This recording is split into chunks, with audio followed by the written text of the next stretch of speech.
Welcome to Rescue Sim, the world's first online vehicle extrication training simulator. This video will walk you through a simple rescue, showing you how Rescue Sim provides a wide range of functionality. We shall start by selecting the car and the scenario. This will take us to the training page. Let's open the built-in tutorial. This will guide us through the basics of Rescue Sim. Your trainer will provide instructions here. He will guide you and let you know if you are doing things correctly, or are making mistakes, along with additional information to aid development. Your info pad will remind you of the scenario, and show you what you need to inspect before starting the rescue. A progress bar at the bottom will show you how far you are through the rescue. Your toolbox contains everything you need to perform the rescue.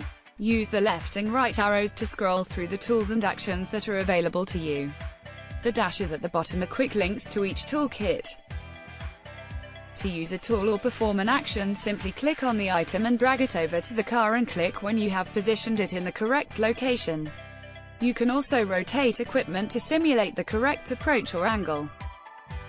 You can select the view of the scene here. It includes a vehicle data sheet, left, right, top, front, rear, and an overview of all views.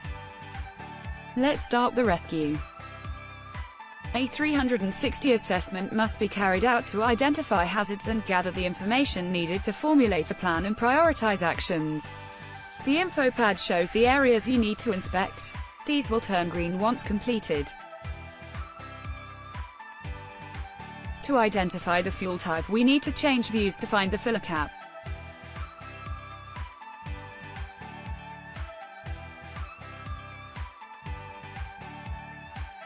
We can now use the Speak to Casualty tool to identify how responsive they are. They are responsive and not trapped. They are okay but cannot get out because the doors are jammed shut. No other injuries apart from slight shock. You have fully inspected the site, now you can start the rescue. The first action is to cover the broken glass with a sharps protection sheet. We can then use the airbag cover to ensure the undeployed steering SRS is safe.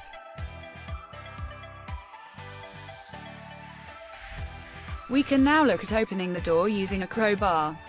We find the tool by scrolling through our toolkit.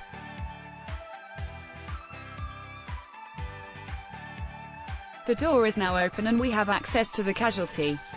Our final action is to help the casualty. We do this by finding the Help Casualty action in the toolkit. We have completed the rescue.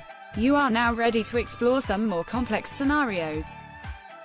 Thank you for watching. Go to www.rescue-sim.com to see all the scenarios available.